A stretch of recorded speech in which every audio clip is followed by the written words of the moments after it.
Tony's Topics, Tony's Topics. Hey, what's happening? It's Tony's Topics, and what do I want to talk about? The NBA. Last night was a good night. Okay, so started off first up, Cleveland versus Toronto. I called it, and it came through. Yay! Now, I know what everybody's saying. They're like, Toronto isn't the real Toronto Raptors yet, without DeMar DeRozan or whatever. And I can respect that argument because I was saying it was fair last night. At the same time, the Cleveland Cavaliers aren't the real Cleveland Cavaliers yet. Cleveland Cavaliers. Say that 3 times fast. So either way it goes. And all I'm saying is, yeah, you have LeBron, Kevin Love, and Kyrie Irving out there, but they're all learning how to work together. And you've got those guys consistent, but Blatt is finally coming up to what I said about running Tristan Thompson and Dion Waiters as, basically Tristan Thompson or Dion Waiters is the shooting guard / point guard on that team, however you want to run it. And Tristan Thompson is like the backup small forward, power forward. Or at least that's the way I think he should be played. Right now, Blatt is using him like the backup center power forward. But I really think Tristan Thompson is just not big enough to play the center position. He's 6'10" and he's 240-something, but it's just not quite big enough. I think they've got that other center, whatever his name is, guy's name starts with the B, that they barely ever play, but whenever that guy gets in, he gets good minutes for them. Now, too, Tristan Thompson and Dion Waiters, I think, are really kind of like 24-minute type players. Right, because sometimes they have great nights, and then sometimes they just can't score a thing. They can't rebound a thing. So, honestly, I think you run them for 24 minutes. If they're showing that they're really bringing it, you kick up the minutes, and if they're not, you take them off the court. And that'll free up space to run maybe like Deladova as Kyrie Irving's backup when Kyrie Irving's taking a break. And, you can run Sean Marion, for 24 minutes and Dion Waiters for 24 minutes. So I think that would kind of, handle your backcourt as well as your front court more or less. So that's, I think that is the complete Cleveland Cavaliers team that we're working for here. But, I'm happy to get a win on Toronto. You better believe it, baby. Okay, so next up, Portland over Detroit. Man, everybody knew that. Portland's going to handle those boys. Dallas and Memphis. Man, of course that Memphis is going to handle Dallas. Nothing special there. Called that.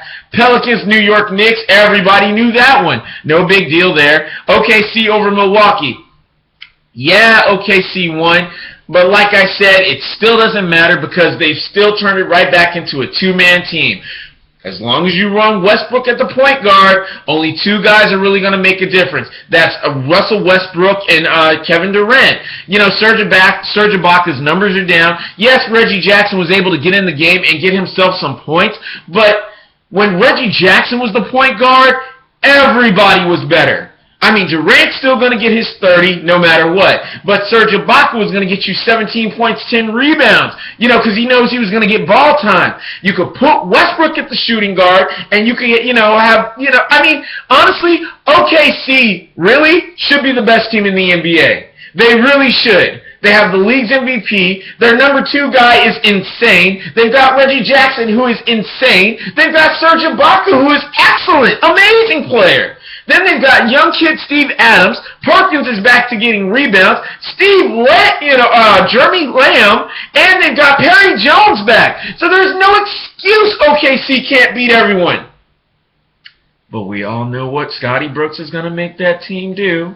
They're going to lose anyway because as long as Westbrook has primary ball control, it's going to be a 2-man team. And they will be great, but they won't be champions.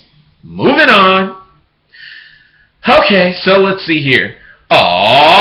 Miami and Phoenix. Yeah, I thought Phoenix was going to win that one. I guess Miami was still sore that they lost to Grizzlies, so I was wrong on that one. Spurs losing to Utah. At first it catches you like, what in the world is going on? But then you look back, the Spurs didn't have Tony Parker. You look at it again, now Tim Duncan had a wonderful night, but Ginobili's minutes were reduced. Popovich was trying to play serious. He would have been running Ginobili all night long. He started with Corey Joseph. Corey Joseph's kid didn't do nothing. He really didn't let that kid Baines do that much in the game. And I don't know what his thing is with running Bonner. He really expects something to come out of Bonner, and it's not. He gave him 20 minutes. The guy got 5 points.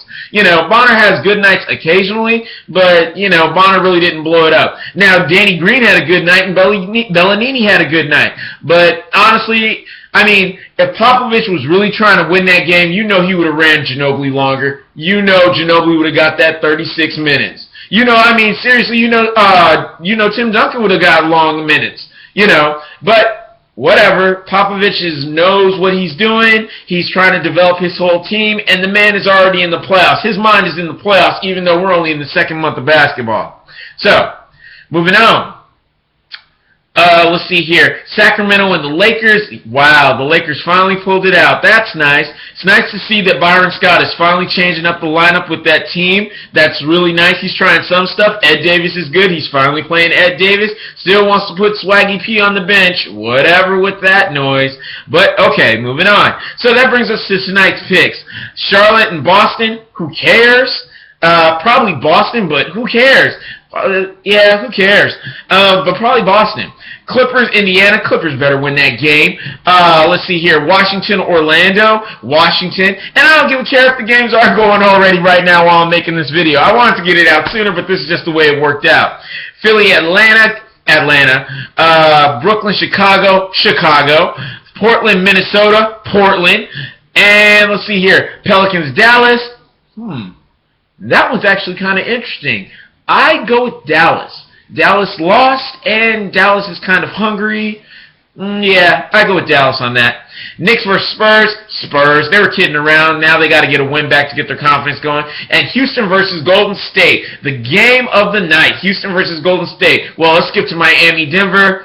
I go with Miami.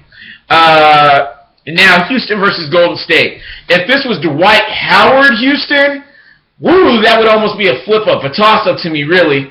But without Dwight Howard, it's just going to be a bum rush with Golden State. If Dwight Howard was in it, it would still be very close because Golden State is really good, and I'd probably still go Golden State, even with Dwight Howard, because Golden State is killing folks, and they're hungry, and I just, Golden State, they're just, they're bringing it, so I recognize Golden State. Yeah, whatever. Tony Topics!